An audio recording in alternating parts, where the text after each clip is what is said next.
Welcome to Mike's Motorworks, and this is part 3 in our journey of the American road trip. Check it out.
Part 3 finds us in Pigeon Forge, and after a great road trip through the back areas and the back roads, it was very anti-interstate, if you will.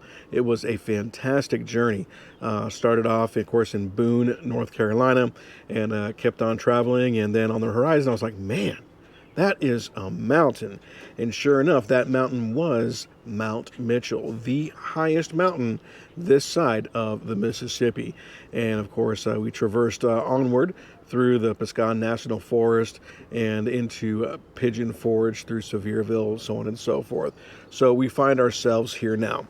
So if you're asking now, why in the world would you guys choose Pigeon Forge for your journey? Because last time you spent it in the Great Smokies, did Cherokee, so on and so forth. Well, the reason being is in our last adventure with Pop, we kind of got stuck in the island at Pigeon Forge. And our Pop wanted to go ahead and use public transportation to kind of get around, as opposed to using his truck and normal scooter.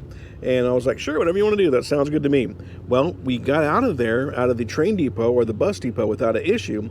They dropped us off at the island, and then we were like, good. And they're like, we'll be back in about an hour. We'll cycle every hour or so. Great. So we did our thing around the island and kind of checked out a couple of stores and what have you, and then went out to wait for a little bit. And then we waited. And then we waited some more. And then I was like, all right, well, I'm hungry. I'm going to go get something to eat. And if we miss a bus, at least we know, hey, they're running.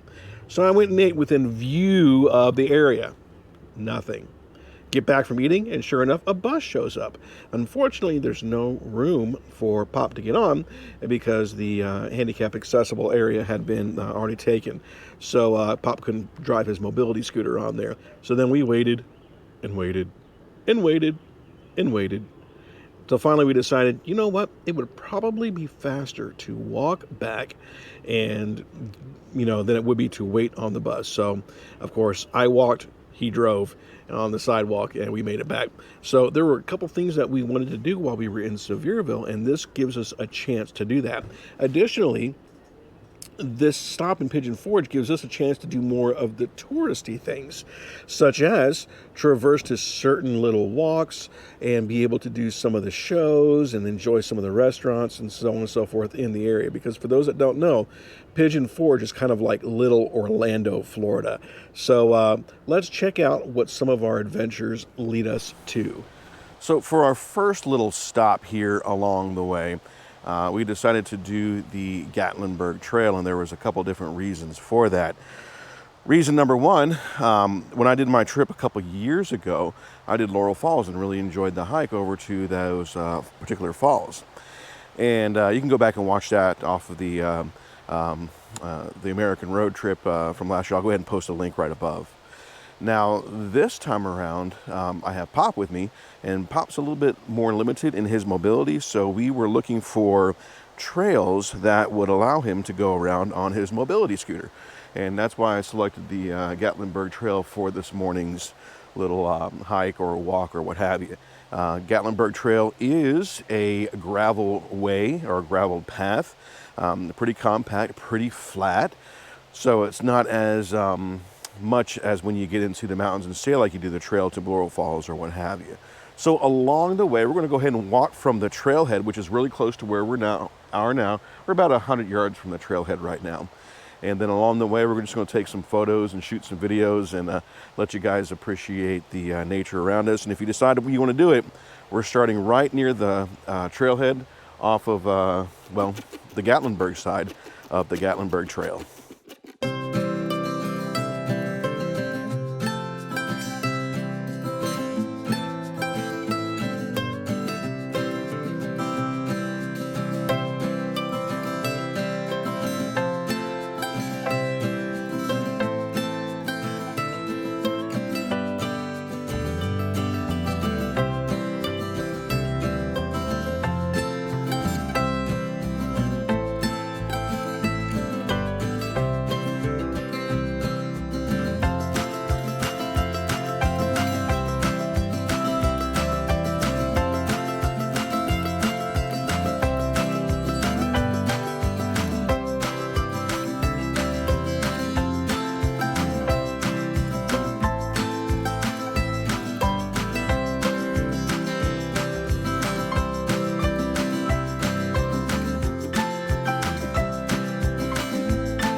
Here, it's useful to point out that the Gatlinburg Trail does run right next to Newfound Gap Road, also known as 441. And there are times where you are right by the traffic noise, motorcycles, all that kind of stuff that passes by. Not calling out motorcycles, just saying, right? But it is very, very picturesque because you are just sitting here walking through nature. There's no telling what you'll come across. But man, the views are quite lovely.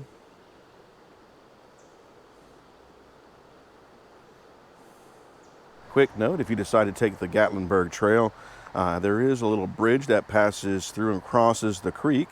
If you decide to take it on your power scooter, there is enough to get on there, but you might need a little assistance to get over the little bumps and the curves and such. With that in mind, they clearly put these boulders here to keep powered vehicles from riding over the area. When I say powered vehicles, I'm not talking necessarily about powered scooters and mobility scooters.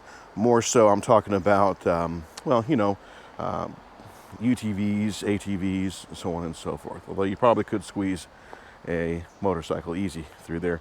Not saying I'd ride here with the motorcycle, because that is strictly prohibited here on the Gatlinburg Trail.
Just as an appreciation of how clear the water is.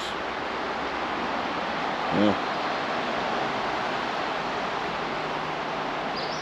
Other than from certain springs in Florida, that's about as clear as it gets.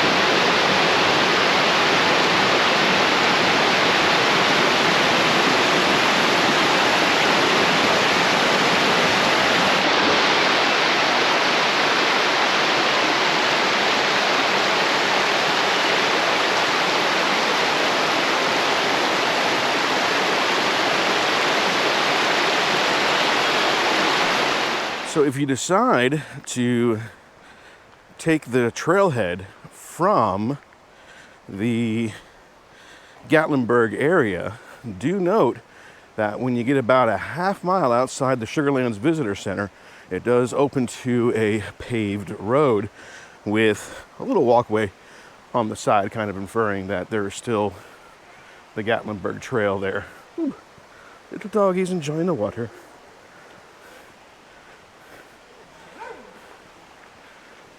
So Pop and I talked it over, and we were like, you know what? Why not? We only got a half mile to go. Why not walk the whole thing? So he zoomed on ahead so he could take a little rest break. And I'm just going to continue up the half mile to finish enjoying the trip. And then, of course, from there, we still got to walk back to the vehicle. We made it to the end of the Gatlinburg Trail. Now, there is an option, should you choose to take it. You could take additional trail to Cataract Falls, and it's only about a quarter mile up or so, maybe 0.3 miles according to the map thingy here. And then there's the option to continue on to Cove Mountain Trail. Now, it was getting a little late and a little warm for Pop, so we decided that we're going to go ahead and head back because we are on the Gatlinburg side of things. Now, I will note, if you decide to do this trail in the future, you will be on a constant up climb, right? Because you're heading into the mountains. And of course, on the way back, you are heading down and out to Gatlinburg along the foothills. So it is a downward slope. So overall, an enjoyable little adventure. Let's see what we get up to next. Clingman's Dome Trail here. Well, this is something that Pop and I decided to do, and wanted to make sure that there was a good, clear day to get up there and check out from the top of the dome. The last few times I've been here, it's been cloudy and overcast, and judging from the scene behind me, it might still be a little cloudy today, but overall the weather and the atmosphere seems pretty clear. So hopefully this time around we'll be able to get a much better view. And Pop is taking this power scooter, his mobility scooter, up the road and up the trail. So we're going to see how that works out for him and see if it's recommended to use one of those up the trail. Now, the trail is paved and it is in asphalt, but it is about a half a mile and it's a pretty steep incline.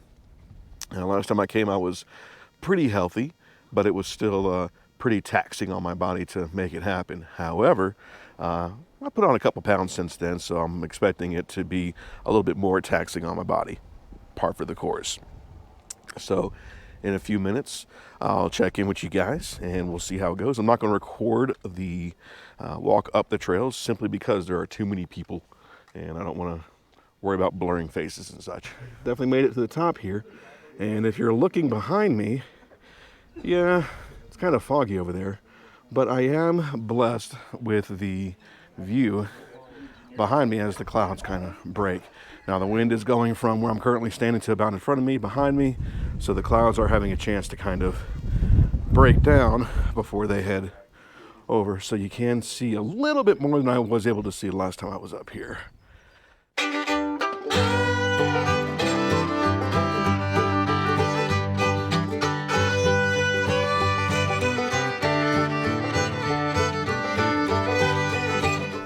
According to the map here, on this rough camera view, you have the North Carolina side on this side and the Tennessee side on this side.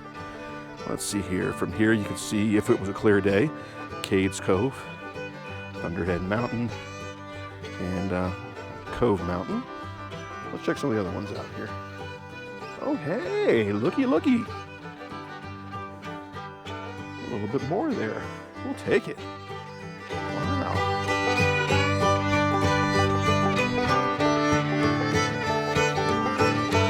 Now, if we were over here, we would see a Newfound Gap going from left to right here on the screen. Let's see here. Big Chattahoochee Mountain. Mount Mitchell way off in the distance, the highest peak this side of the Mississippi. And of course, Mount Pisgah, and of course the area of the Cherokees. Things are beginning to clear up a little bit. That's kind of awesome. And this is the northern view from the tower here. You have Pigeon Forge, Gatlinburg, Balsam Point, Newfound Gap. And there you go. Every once in a while the clouds break up and you get a pretty good view down there. Over here, when the clouds break, you can kind of see the Nantahala National Forest, and looks like Fontana Lake. If it's a clear day, I'm sure you could actually see the lake from this area. So overall, pretty nice. And that sun breaks out and you know something's going to appear here shortly.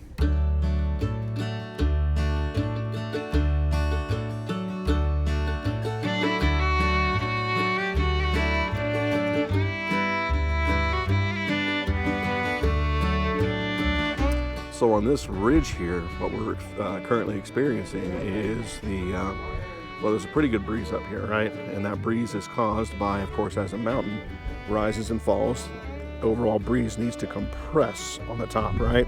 Well, as that air compresses, right, you start condensating. So it's clear everywhere else, but because we're so high up and on this ridge and on the top of this mountain here, it is quite dense with humidity, and you're getting the condensation here forming. Oh, there's a little break right there. That's cool. See? Sure enough, I can see Gatlinburg back over there. Don't know if I'll be able to zoom in enough to see it, but I can put my finger on it right there-ish.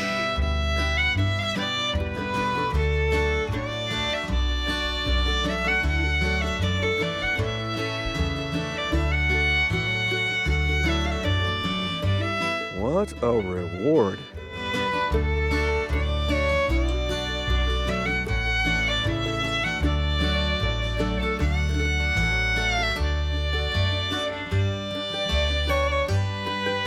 Well, couldn't have asked for a better spot to go ahead and end this segment with.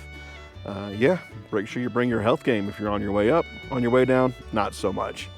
As far as power scooters and such, mobility scooters, such as Pop is running, on the way up, it was perfectly fine. Just make sure you stay stable, make good decisions with it. And then on the way back, well, use those electric motors to help stop you if you can engage those electric brakes. If not, your brakes might overheat just a hair, as Pop was experiencing, so he went ahead and went on down. But wow, let me just transition to this view for you guys. And we'll call it that for running the Clingman's Dome in 2023. One of the ongoing themes here of this trip is to take Pop on some nature trails that normally you wouldn't be able to do, because he is limited to using his mobility scooter. And while Pop can walk short distances, a half-mile track or anything like that, even a quarter mile is going to be a little much for him. So we chose Sugarlands Valley Nature Trail simply because it offered a paved surface up and around the, well, in through the nature. Now, as I understand it, the trail length is about a half a mile long, not too bad. It doesn't have too much of a trail grade, and it is designed for people who need or require well, wheelchair access. In fact, there's a lot of wheelchair access parking for those that need it here. So what we're going to do is we're going to go ahead and traverse a little bit of this, and I'll give some little commentary here and there, and we'll see how this goes. So in a few minutes here, I'm going to go ahead and undo my lapel mic and put it on the regular mic so that you guys can hear what I hear and such. I hear some birds warbling, get the word out right. And then, of course, some other things. Now here we have a T in the junction, a fork in the road, right after this little bridge here. That looks like a dried up creek bed. And I guess we have a choice, left or right. They're about equidistant and just make their way around in a loop here. Let's see what this thing has to say here. No place like home. I guess we gotta look out for salamander. I don't see any salamander, but you know, hey. Let's see here. Sugarlands Valley was once home to 100 families, 2 churches, 3 schools, 2 hotels, and a post office, 2 tub mills, and a sawmill.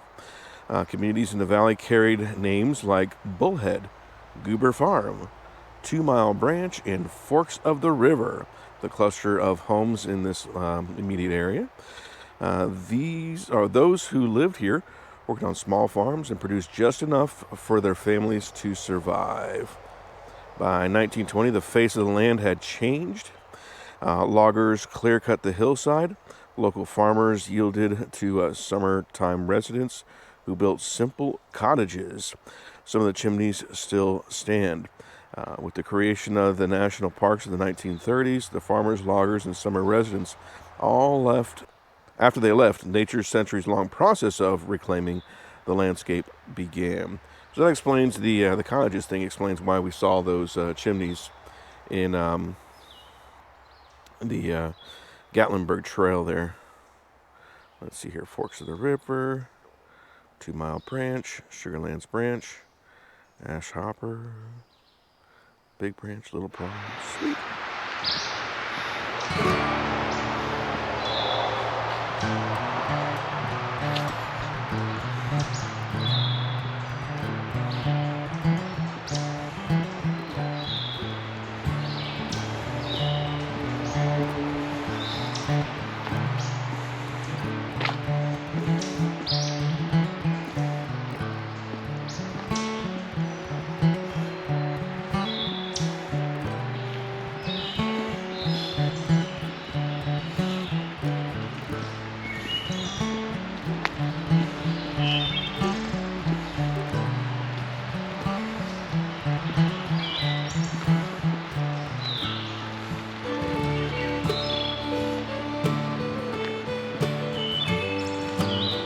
Woodpecker.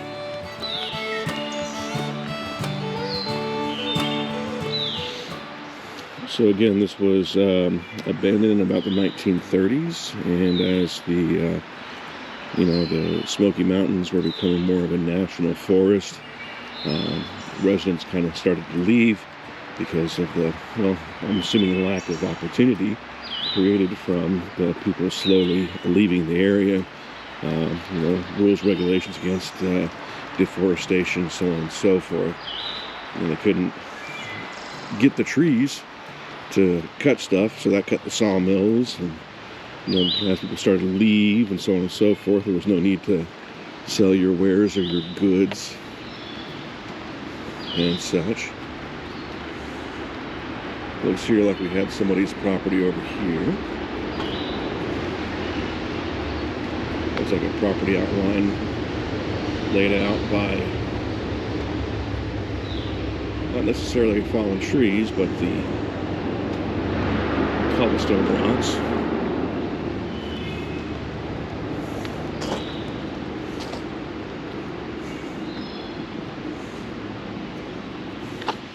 Basically, we're talking about the variety of life that could be found out here. Everything from botanical to, of course, aviary and insects and arachnids. And, a little bit about the different area. You got like the pine oak forest, the mixed oak forest, the red spruce, and then the cove. Obviously, the pine oak will be higher in elevation and such. Pretty cool.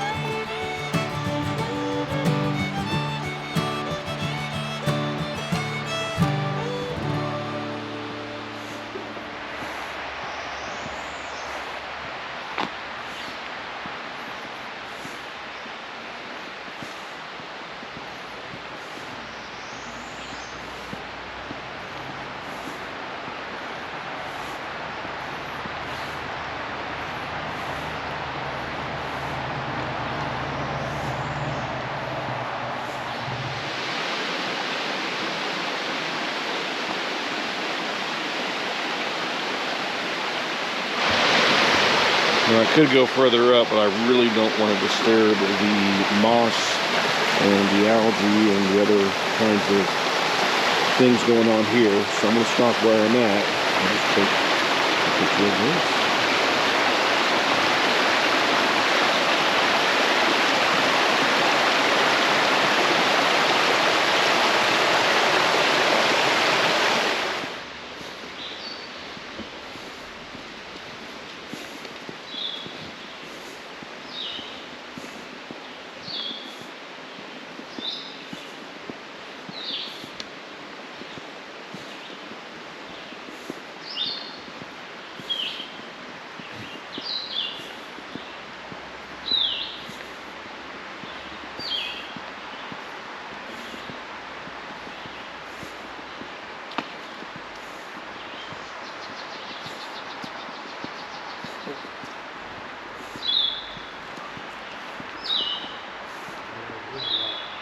Hmm? They got a river rock.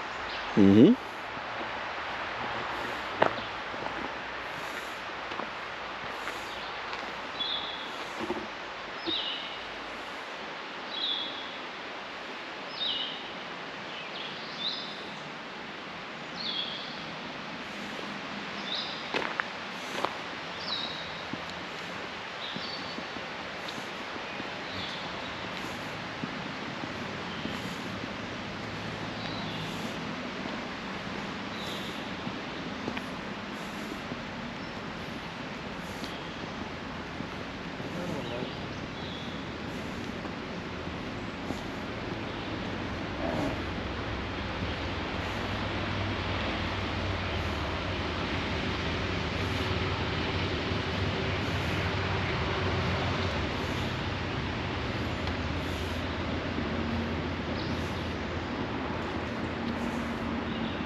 We are coming to the end here, meeting up with that fork that we saw at the beginning.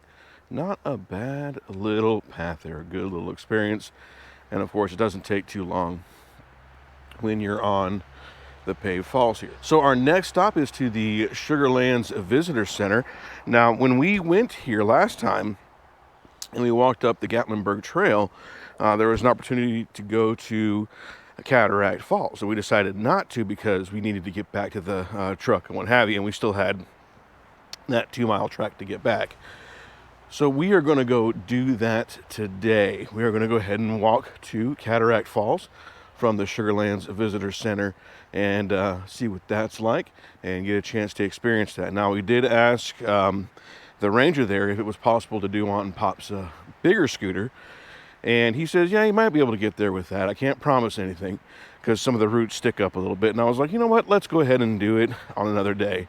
And we went and got Pop's smaller scooter, so just in case we get a route we can't climb over, we can go ahead and do that.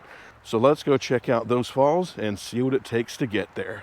For those that don't know, you can start the Gatlinburg Trail from this end, which is the visitor center.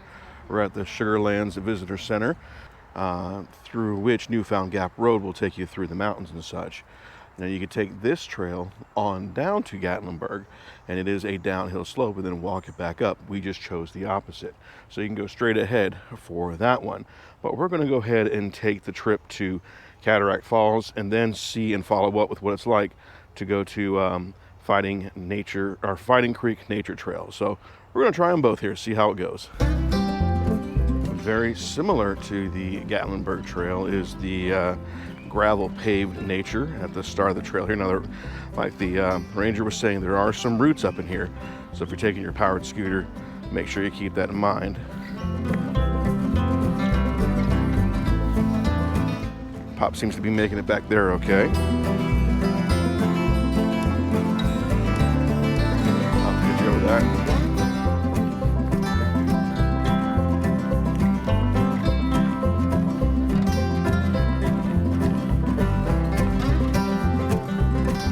I think your average mobility scooter would definitely be a struggle out here.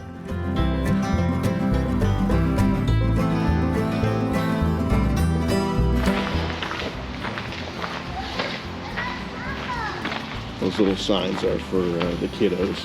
They got a little story that they're following.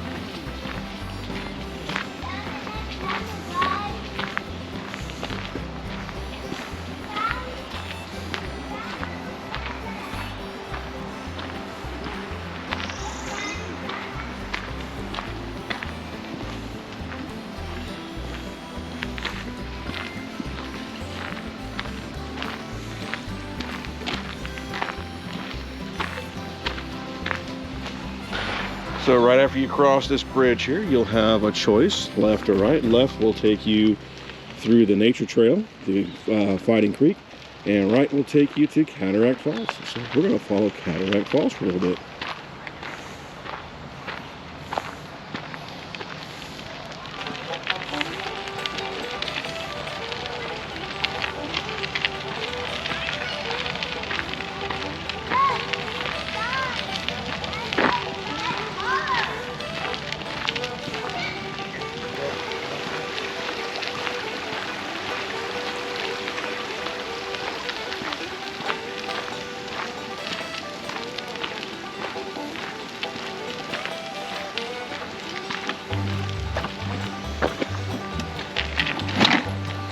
Oop, you're spinning there.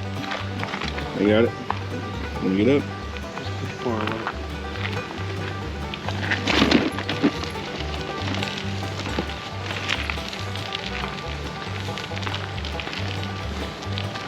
So overall, unless you have some mobility or has somebody to help you out, definitely bring a friend.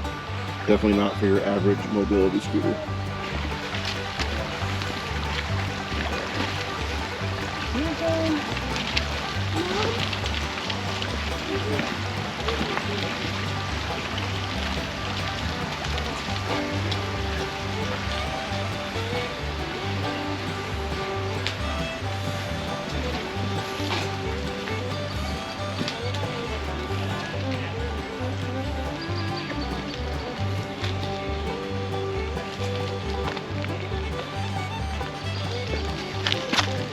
Good.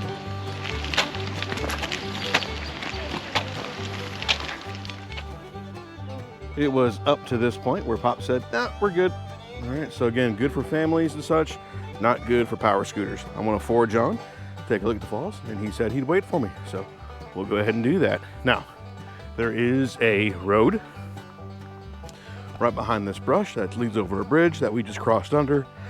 I would suggest if you could find that road and come over here to the Cataract Falls, you should be good.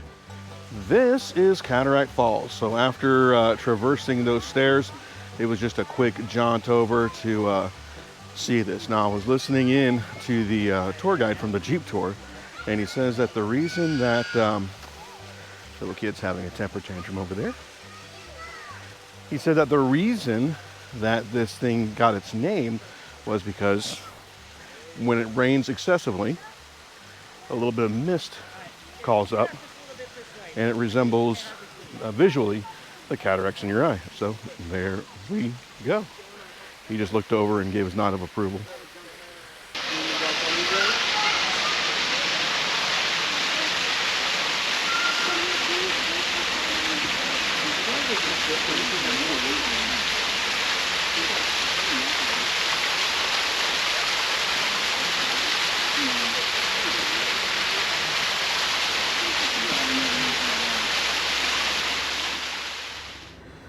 Well, how did things turn out? Well, they turned out, well, good for me, but not so good for Pop. As you heard earlier, Pop decided that when he saw those steps, he was good to go. He didn't want to walk up the steps, what have you, which I can't blame him because he was already feeling pretty exhausted by that point. Stairs are a tough thing for him, so I get it. But from that point, it was not very far to the falls itself. Now, a lot of water was falling at the time, and so the stream was a little bit smaller. But I'd imagine after this week, we were expecting a lot of rain here in the area, it'll probably end up much, much more full. So I met back up with Pop, and then we went back to the junction point for the nature trail, and I'd run out of battery, and I asked Mrs. Pop, you want to try the nature trail? And he goes, sure. So we tried it. We got probably a quarter mile up, and he was like, no, not happening. Probably not even a quarter mile up. It was just, the terrain was just way too much. And I don't blame him. As I continued up, I ended up making that whole loop there, and it was quite nice, especially the initial part. And when I got about halfway to the cabin there, the John's whatever his name cabin, it turned out to be a little much. He would not have been able to do that on the motor scooter. And now I did enjoy that little hike up, and then I decided to do the full loop, which was quite spectacular, quite magnificent. And there was a couple points where I was like, all right, which way do I go? And then I'd see the little marker. I'm like, okay, we're on the right track. We're doing the right thing. And it was quite nice. It was quite calm, solemn. It was very, very quiet. You could barely hear the traffic, and every once in a while you'd hear a little kid yell or what have you. I guess they were on their way up to the cabin itself, so it was quite nice. Now on the way back, there was a couple points where I was looking around going, am I in the right spot? Walk a little bit further. Okay, there's the thing, I'm good, and what have you. So overall, a great little trip, a great personal hike. Now, personal recommendation, Do not take your mobility scooter to Cataract Falls. You ain't going to make it. Even if you had a bigger one or designed for more of the off-roading thing, you ain't going to make it. So that's definitely not a recommended course of action. And families would love that trip because it's nice, it's even, it's, got that gravel. It's really not that bad. It's great for families. The hike up to the cabin itself, absolutely take your family there, right? But make sure they're a little bit older. Take your hiking shoes, that kind of thing. And if you decide to do the loop back, make sure that your older kids are able to handle that on the way back, because there are some parts where you're like, that kind of thing. But overall, a nice trip, a nice journey. So, so far on the trails here, we had great success with the Gatlinburg Trail. We had great success with the Sugarlands Trail there. I know that Roaring Fork Nature Trail is really, really awesome because I went on that 2 years ago, and it's just a great place to get out and just walk if you so choose to do that. A lot of people just drive through or use those little ATVs to go through and such, but that's a great one as well. And then the area itself is, of course, ready for handling the little scooters and power scooters and what have you. Now, if you got a smaller power scooter, I do not recommend going on these gravel trails and just stick with the concrete trails like you get at the Sugarlands Nature Walk there. So there you go. And there you have it. All right. Now, as far as the rest of the day, we had some good times. In fact, after we went to the Sugarlands area, Pop wanted to explore the old mill a little bit. And actually, we'll probably go back there for breakfast one morning because I heard their breakfasts are spectacular. The pottery place, oh my goodness, the work of art back there. I highly recommend that. And then, of course, the foods that you get. I went back to the kitchen, their old mill kitchen, and oh my goodness, all the pre-made blends and the savoriness and the able to make your own, vinegars and oils, and able to take bottles with you. And, they had little soup packets that you could make pre-made soups with and what have you. It was just a really, really good place to see individual seasonings and spices and what have you. It was, I was really tempted to spend more money up in there, but I was like, I'd better not. Saw a really unique tortilla soup mix that I was really close to buying for somebody, but I decided against it. So there you have it. But yeah, the old mill area here in Pigeon Forge, fantastic. And I'll probably end up going there for breakfast on Tuesday morning with Pop. We are expecting rain in the area, so that gives us a good opportunity for that. So the other day, I didn't capture a lot of this on camera and film. We decided to kind of do the touristy thing around here. So we decided to go to a pancake place. And, when you're in the Pigeon Forge area in Gatlinburg, you got to go to a pancake house. I mean, that's like almost a rule of law, if you will, right? So we decided to do that, and it was really a good, it's pancake house. It's typical stuff. Good service. Pancakes were pancakes. Could have used a little bit more topping, but that's just a personal opinion. And when they said their hash brown casserole, I was thinking like the hash brown casserole with the savory goodness and what have you. It was a cheese hash brown scooped out. Whatever. It was good, right? And then, of course, coffee, and just sat there and just drank some coffee, and they let you enjoy it for a little bit. So that was nice. After that, we kind of, here's a really cool thing that we did after that. I'm going to show some pictures here, and these pictures come from the Tennessee Aviation Museum in Sevierville. Now, it's a little bit off the beaten path as far as, when people come to Sevierville, most of the time they're going to take the interstate, haul down 441, and come down to the Pigeon Forge, Sevierville area, right? Well, the Aviation Museum is actually a little bit to the east. There's like a main intersection there. And anyways, you can look at the map. I'll leave the logo somewhere here on the main screen. And, a really, really cool place. They are really proud of their heritage for Tennessee aviation and what have you. And there's a lot of good information for, the history of flight and aviation, both with civilian, military, and the state recognized in there. They had a little wall of fame and a lot of information in there that is really, really cool. Some neat little, I'm going to use the term props, but memorabilia like you would typically get at a museum. Now, of course, when you went to the main hangar, there was a cool just grouping of things to see. Everything from cutaways of jet engines and how they work to, full out pieces they dug up from the Pacific Ocean, They had all P-51, some of the other aircraft. They had some MiGs and such. Pretty much a majority was pre-1970s in there, and it was really, really a cool place to visit and explore. I highly recommend it. And of course, after that, we went to, believe it or not, the Great Smoky Mountain Flea Market. Now, I've been duped with flea markets before, and you go to a flea market and you turn out it's everybody peddling the same stuff made from China, a bunch of knockoff stuff or what have you, cell phone cases or what have you. And while there was some of that in this flea market, it was nice to see that you still had individual mom and pops trying to do something, toy cars, motorcycle stuff, with leathers and what have you. Picked myself up a really nice, two really nice leather belts and a brand new leather wallet. That was kind of cool. And, just got a chance to really explore. Got me a gift for somebody. I hope that it's appreciated and is well received.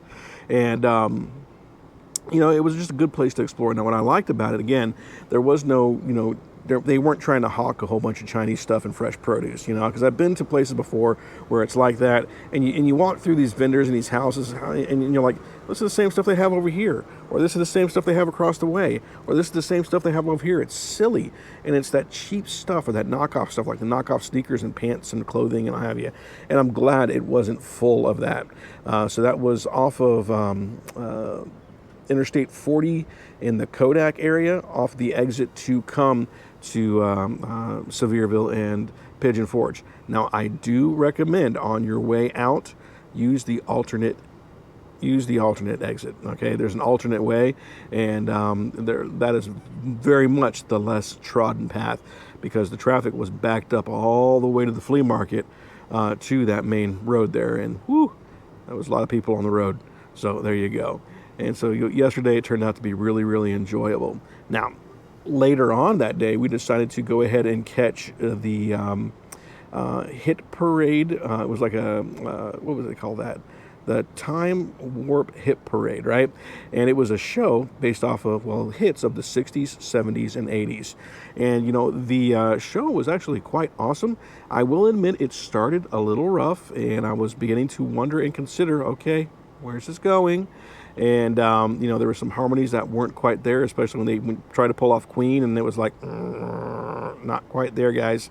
But, overall, once they got into their sets, it was really, really spectacular. Now, my biggest thing for this one is if someone is learning to study music and wants to study stagemanship and performance, I'm going to highly recommend that you check out this show, because there are people in there that absolutely just steal the show and really command the stage and grab your attention, and little keys that are done throughout that. And that's just from my old studies of stagemanship when I used to work with bands and what have you.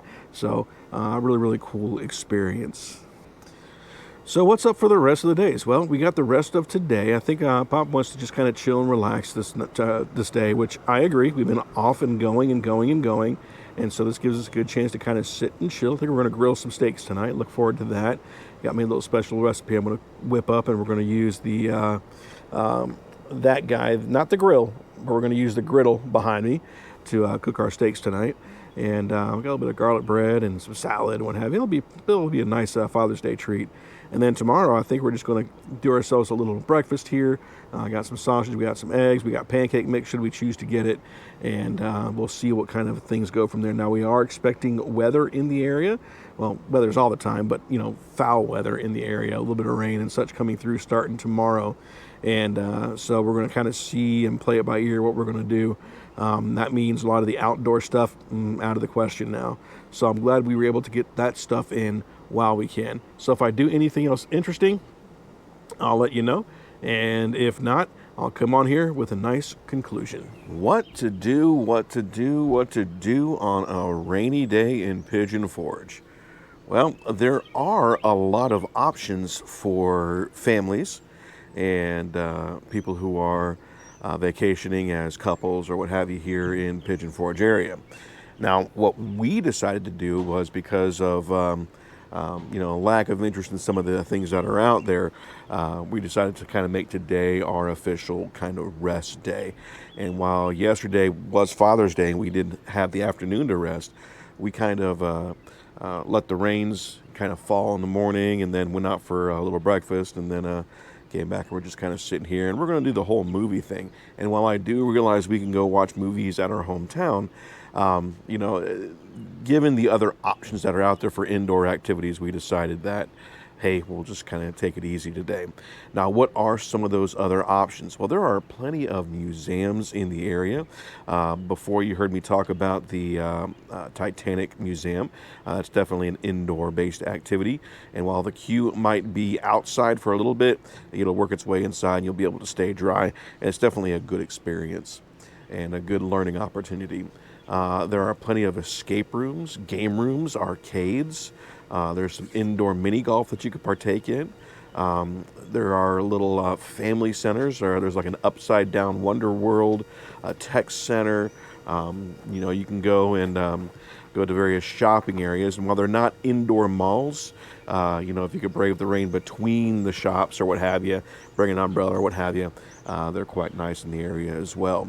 So there are plenty of choices to do. There's always an opportunity to catch a show at a theater or what have you. And while I don't know the times off the top of my head, some of those shows include the Comedy Barn, the Hit Parade, which we caught the other day, the Dolly Parton Stampede, Hatfields, McCoys, and that's just to name a few of them. And there's so many different shows that are out there. So there are definitely things to do. But right now, I'm just going to sit here and enjoy the clouds as they're passing by. It's a cooler day today, which is really nice. And we're expecting another round later on this afternoon. And I'm just going to sit here and read a book and just kind of chill out here on campsite, because that's why we go camping, right? We don't go camping always just to go out and about and just do, go. Sometimes we just need time to sit and chill. And it looks like Pop's checking out coupon books. So we like those coupon books.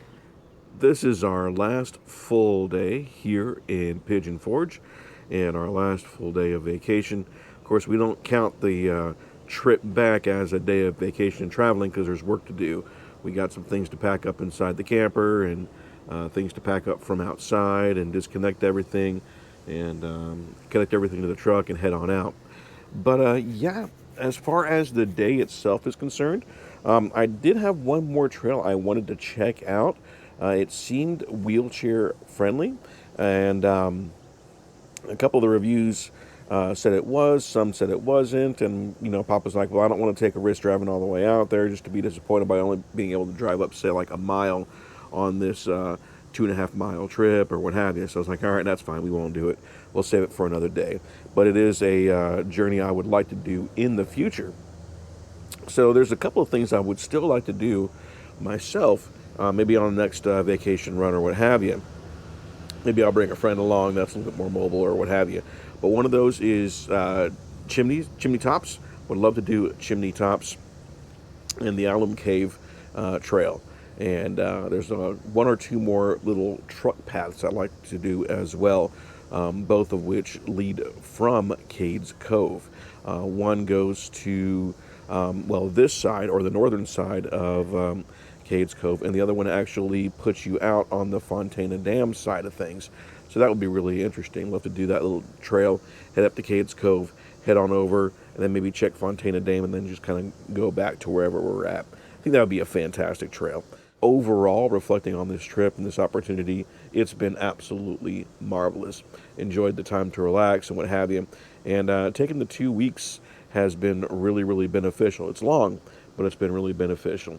But at this point, I'm ready to get back home, get back into my normal grind, get back to my job, and get ready to do some other things. And I've got some personal things I'm hoping are going to work out really wonderfully. And I'm excited and anxious to get that going and, get life going in the right direction. So thank you very much for watching, and check out Project Fast Fish. I'm going to go ahead and leave a link up at the top for y'all. And the reason I'm saying check it out is because I was able to do something and get us to a point where we'll have a big stage of the project completed. And I am really, really excited about it. So make sure you stay tuned. Thanks for watching.